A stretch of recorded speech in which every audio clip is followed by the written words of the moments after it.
Hello everybody, it's the Historical Gamer once again, and today we're going to be taking a first look at a brand new campaign coming to the third-person submarine simulation game, Cold Waters, and that new campaign is called South China Sea. So South China Sea is something that's been in the works for a little while and is currently available in open beta for the existing Cold Waters game. It is a new campaign which takes place presumably in the year 2000.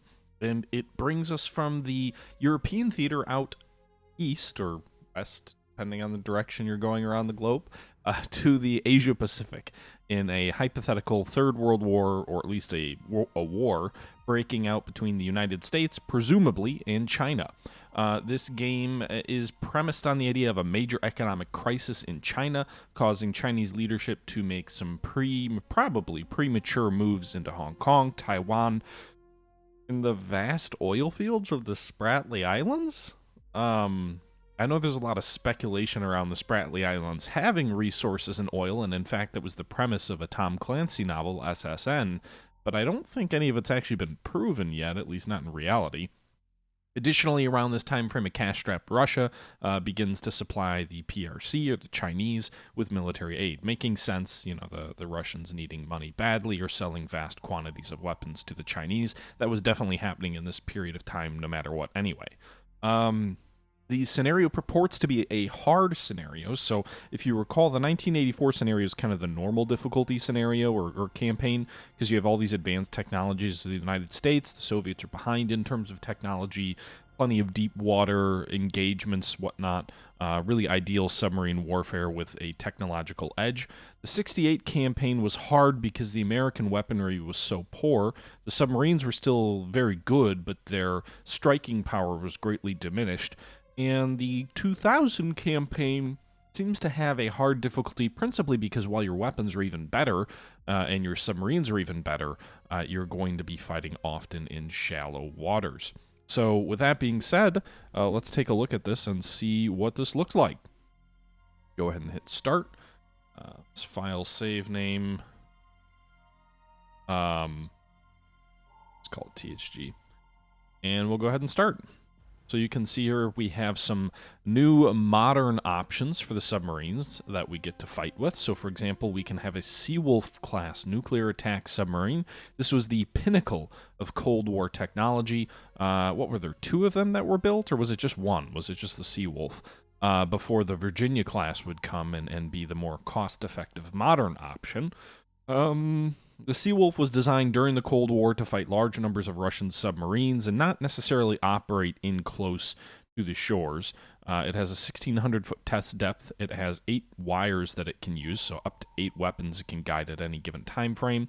It has the Tomahawk land attack, ship attack missiles, the UGM-84 harpoons, Moss decoys, and ADCAP torpedoes, so advanced capability torpedoes. The sensors are the BPS-15 search radar and an ESM mast mounted, a AN, is that a BBQ or BQQ5 active sonar and passive in low frequency, hull mounted, and a TB29 passive sonar array. You can see here down here, it gives us a little bit of information about the submarine. The Seawolf was designed to be a superlative hunter-killer submarine that could penetrate the heavily guarded Soviet boomer bastions and not only survive there, but thrive there. The Seawolf features twice the torpedo tubes and twice the weapons load over preceding classes, that's the Los Angeles class submarines, of nuclear attack subs, with better sensors and much better quieting than other submarines. All of this superlative performance came at a tremendous cost, however, and only 3 of the class were built, with SSN-23 becoming a special projects boat. Okay, good to know. What are our other options here? We've got the Seawolf. We've got the Flight 3 Los Angeles class nuclear submarine. So if you recall, in the 1984 scenario, you can fight the Flight 1 Los Angeles class subs. That was the sort of backbone of the fleet in the 80s and 90s, but it was just coming online in the first campaign. In this one, by 2000, the submarine is the backbone of the fleet, has vertical launch tubes for its Tomahawks, and it is sort of, again, the most numerous submarine, I think still to this day, although the Virginia class is coming close to passing it. If we read the write-up here, it says this class is an improved version of the original 688's designs that add improved quieting and improved BS1 or BSY-1 combat control systems under ice capability and increased weapons storage in the form of 12 vertical launch tubes in the forward ballast tanks. They can carry either Tomahawk anti-ship or or land strike missiles. We've got the Flight 2, which is slightly less advanced. They're improved of the 688s designed with anionic tiling, increased weapon storage in the form of 12 vertical launch tubes, okay, so they carry the land attack missiles as well, but I think they're less quiet and perhaps not quite as advanced, although it does look like the sensors are all the same. And then you've got the standard Los Angeles class. So you've got 3 versions of the Los Angeles class. You've got the Seawolf. You've got the Sturgeon class. So this is the backbone of the fleet in the 60s and 70s. Although by 2000, this boat is going to be very long in the tooth. These vessels were in the process of being decommissioned. So this would probably be the most challenging boat to fight with. And that's it. We don't have any Virginia-class subs yet, so the Seawolf is going to be the best sub, 35 knots, up to 1,600 feet. That's almost 700 feet deeper than the Los Angeles class. So presumably playing with the Seawolf is playing on easy mode, but that's what we'll do. We'll go to sea with the Seawolf. You can see Commander Jack Ryan Jr., Sink Pack Fleet, new command assignment. Effective immediately, you are hereby assigned to command of Seawolf-class submarine USS Seawolf, SSN 21. Congratulations and good luck in your new command. Thank you very much for the follow, Mr. Scarletokau, if that's how you pronounce your name. All right, so we're going to go ahead and jump in here and see what the storyline is. Okay. Straits of Crisis. In the years since Lee Teng-hui has pronounced Taiwan's oh, okay, wow. So apparently in 1999, Taiwan declares its independence after a national referendum vote. Regional tensions remain high in Eastern Asia. While opposing military forces have demobilized, diplomatic rhetoric has only escalated, with Chinese Communist Party representatives promising to return the renegade province back to the fold. All right. The belligerent tone taken by the PRC over Taiwan has extended to Hong Kong, destabilizing the regional relations and leading the UK government to indefinitely delay the planned handover of Hong Kong to China. Anti-Western protests have been a regular sight in mainland cities since. So this is right around the time frame that Hong Kong would have been reunited with China. It appears the United Kingdom has decided not to do that, thanks to the rising tensions over Taiwan's independence. Economics, I'm guessing. Tiger economy collapses. The economic crisis that started with the collapse of the Thai baht in the spring has become a global financial contagion. I can't pronounce the word. Contagion. Showing no signs of abating. International authorities have been unable to develop an effective response due to escalating tensions between China and the U.S., which has allowed the crisis to continue unabated. So yes, of course, naturally, if there was an economic crisis and then all of a sudden there was a global security crisis, that would no doubt acerbate the situation. The Russians have been particularly hard hit, with hyperinflation taking hold and the ruble's value on the international market being wiped out. Desperate for foreign capital, the government has sold large amounts of military equipment to the Chinese, including advanced submarines, along with Russian crews as military advisors. Okay, so they're going the German route in World War I, when the Germans basically gave the Guben, a battle cruiser, to the Turkish military, not really for cash, more to bring them into the side of the war on the Germans, but essentially it was a German ship with German crews and a German captain, all wearing the fez and fighting for the Turkish Navy. Okay. China on the offensive. China has launched a series of attacks along its periphery, placing recent sabotage against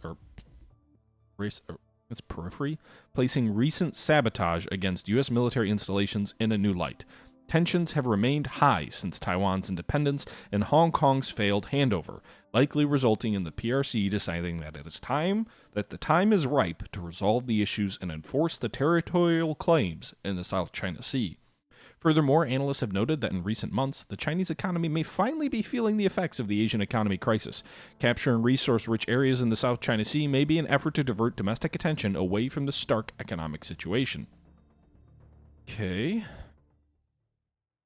So that's the whole situation right now. I guess it didn't fully lay out the actual conflict. I don't know if there's any more sort of gray area or any more information that we're going to be given later on, but it kind of seems like, all right, there's a crisis and they're kind of attacking, but they're kind of not. The story doesn't fully build out like how America gets involved from a warfare perspective. But that being what it is, you can see the tactical situation. Intelligence data indicates the enemy plans to reinforce its invasion force at Hong Kong. A convoy of supply ships is believed to be leaving Shantou soon. You must intercept and destroy this convoy before the landing of additional troops and or materials occurs. Nav ops is depending on you. No other ships or planes are in position to intercept the enemy. Locate and sink the enemy freighters and resupply ships. Locate and sink any escorting vessels if possible. Avoid detection by enemy anti-submarine warfare patrols. Weapons free, ECOM, maintain radio silence until otherwise directed. So we are currently based at the U.S. military installations in Guam, and it is October 7th of 2000, 2200 hours, top secret from SyncPack. Okay. So if we take a look at our vessel here, you can see that our ship consists of 8 Tomahawk anti-ship missiles, 4 Tomahawk land attack missiles. We have 8 UGM-84 harpoons, 4 Moss decoys, and 16 advanced capabilities torpedoes. Okay.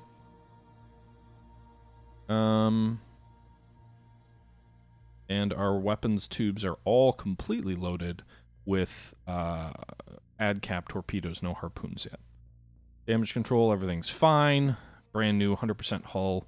I don't want to take any time sort of readjusting my weaponry. I think 8 harpoons might be a little bit light, but if you mix that with the 8 land attack or the 8 anti-ship Tomahawks, we might be okay. That gives us 16 missiles for destroying enemy ships, and then of course you've got the advanced capability torpedoes, the Moss decoys, and the land attack missiles.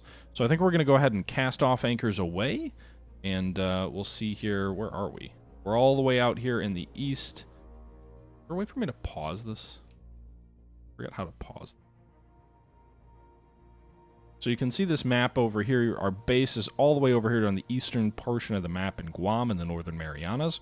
You can see Japan is up here. We've got friendly anti-submarine warfare patrols flying around here. I don't really know what those do other than maybe be for just sort of visual effect. Given that you can't actually play as enemy submarines in this game, that doesn't mean a lot. But you've also got sort of Chinese anti-submarine patrols. You can see Chinese army units here in Hong Kong. It looks like there's some in the Parcel Islands. The Scarborough Shoal with the Philippines is here, and I wonder, given that there's these ground units in both Taiwan and the Philippines, I wonder if the war can progress as far as a Chinese invasion of the Philippines. I'm not sure, but why else would there be ground units here if that wasn't the case? You can see also the Spratly Islands down here, and that appears to be all of it. If we take a look at the summary, there's really nothing here to look at because we haven't fought any battles. So let's just go back in and start sailing toward Hong Kong, which is where we really need to sail toward, presumably, to intercept this invasion convoy. Now you can see here, if we are going to be fighting near Hong Kong, we are going to be in incredibly shallow waters. So that...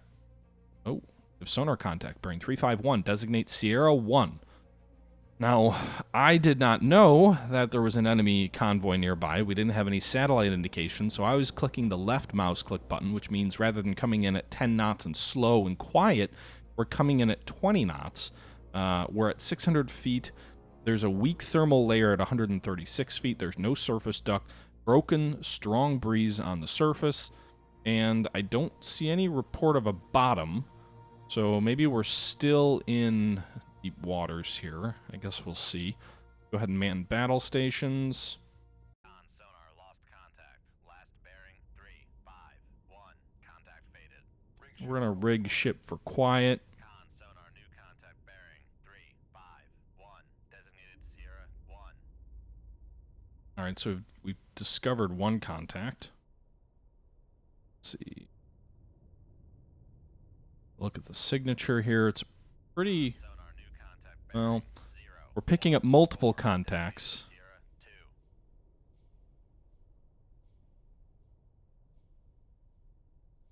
Don't have enough information on any of them yet, but we've at least got 2 enemy contacts here.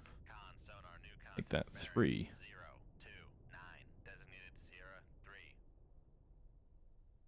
We may just need to give him a little bit of time to firm up the fire control solution. I've already switched this over to silent running.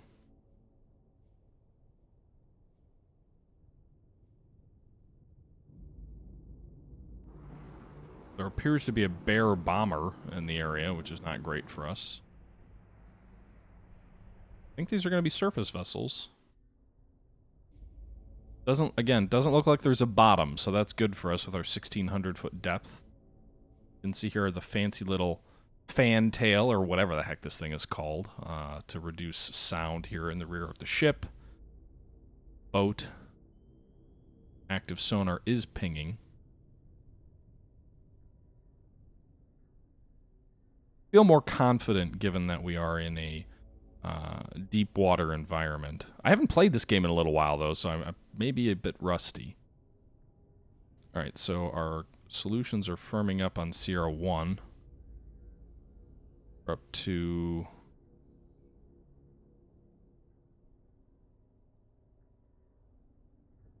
Doesn't tell me what my fire control solution is on it yet.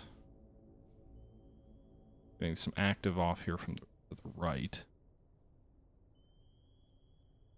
Let's scroll through some of these potential contact types and see what they are. I'm wondering if it is the invasion fleet, given there are 3 contacts.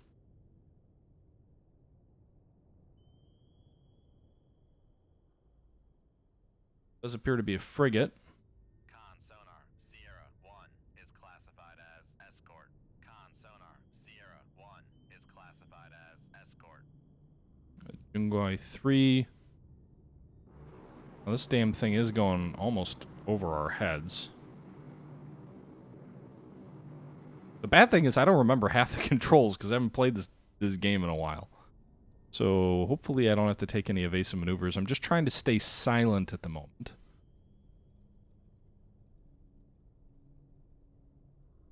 Alright, so we've got 1 escort. Let's see what Sierra 2 is.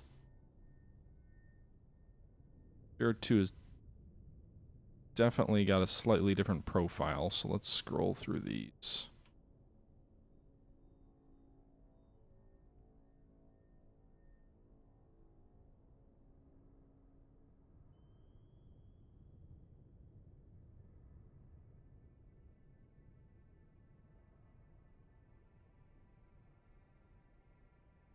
Let's adjust heading a little bit. Let's try and get a better fix on some of these other guys.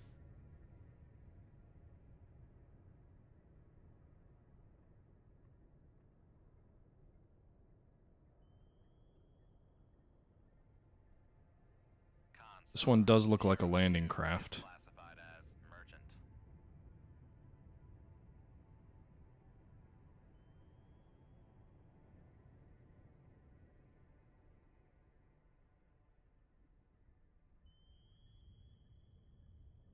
Con sonar Sierra 3 is Buddha classified class. as So we've got escort. 3 contacts. 1 I'm classifying as a merchant ship. The other 2 I'm classifying as escorts. 1 a destroyer, 1 a frigate.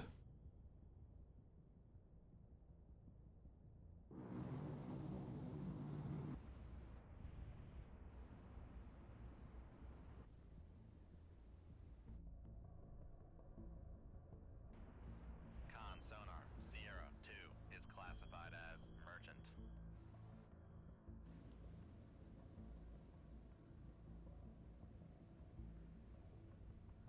You guys may have a fix on us.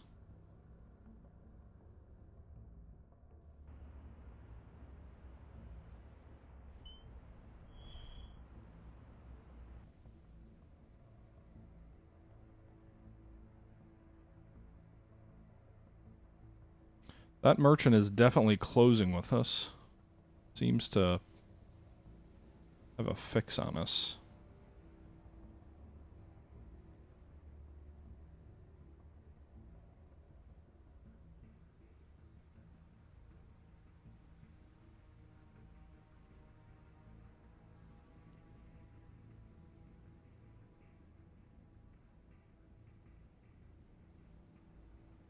Shoot 2-1. Aye, sir. Alright, I'm shooting. Gonna adjust rudder. Make turns for 1, 0, knots. Maneuvering up. Con, maneuvering, making turns for 1, 0, knots. Shit.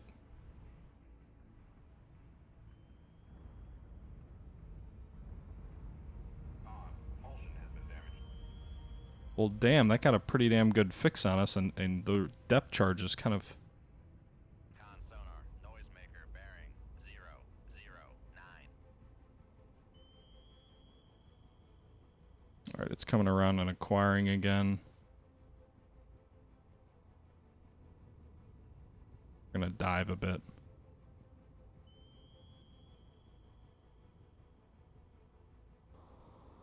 Noisemaker did work on the submarine, which I haven't seen surface vessels deploy noisemakers before, so that's kind of encouraging.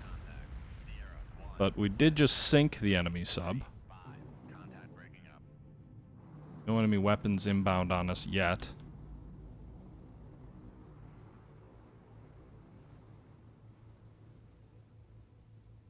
Passing 700 feet.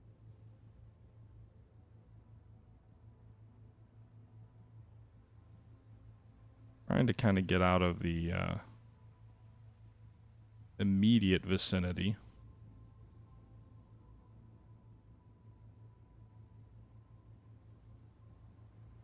See. You guys have some pretty good... Got a pretty good fix on this other vessel. Dropping sonar buoys. He's way off over here, though. So it looks like the aircraft is a bit off our position, unless this was a pinger as well.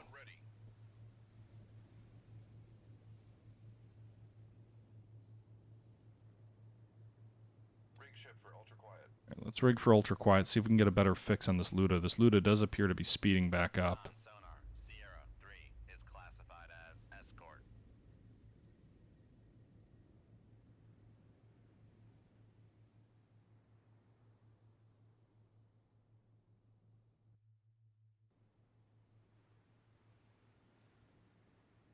Shoot tube 5. Aye, sir.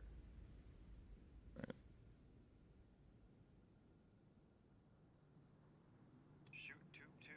Aye, sir.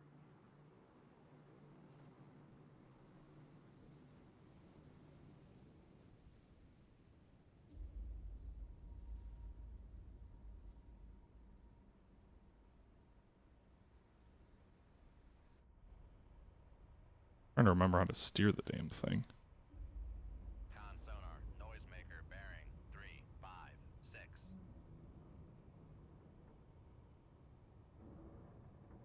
Alright, so he's going to turn around, but I can manually steer this thing because it's on a wire. Passing 700 feet. Apparently totally missed my Control, weapon acquired. shots here.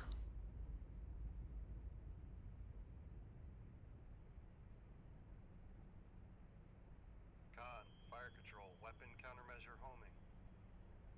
Been countermeasure home.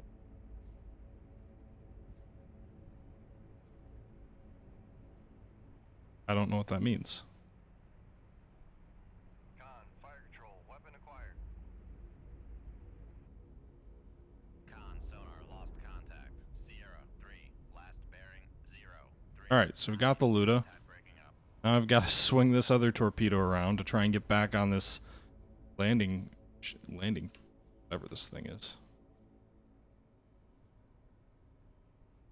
Con, fire control, weapon acquired. Alright, so that one should be heading up toward this merchant. It's not going to get it on the first pass. I don't think. Can't fly straight up, can it? No. Swing it around. We can guide it manually using the sort of number pad.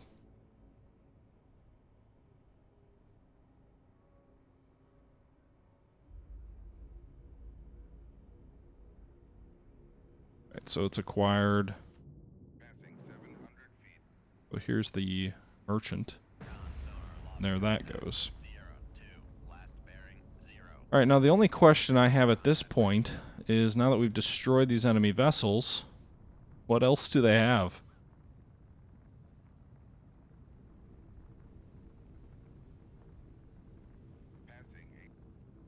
Make turns for 10 knots.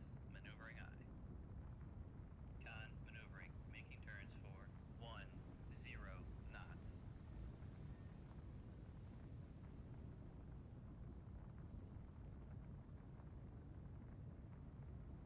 All right, so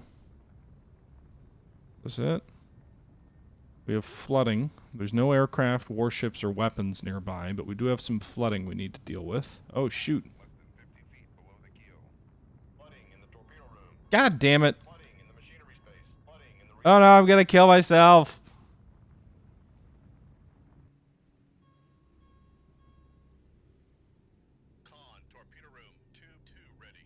Alright, crashing into the ground. You can see I have 15% hull, so I'm gonna have to go back. If I can even get everything taken care of, I'm gonna have to go back to port, for sure. Shows me the good skipper I am, just kind of not paying attention to things.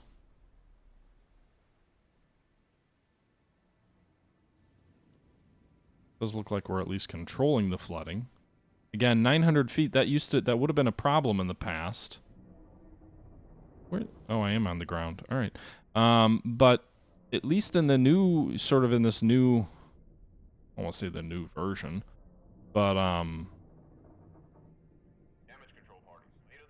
at least in this sort of new campaign or whatnot, the Seawolf is such a good sub in terms of its hull pressure that it can go 700 plus feet deeper, which means, oh god, I got myself battered to hell. Which means essentially that, yeah, sure, 900 feet is deep, but for this boat it relatively isn't. Which means even though we only have 15% hull damage left, we can successfully repair on the bottom and then get ourselves out of here. Although I am going to have to return to Guam to repair the boat.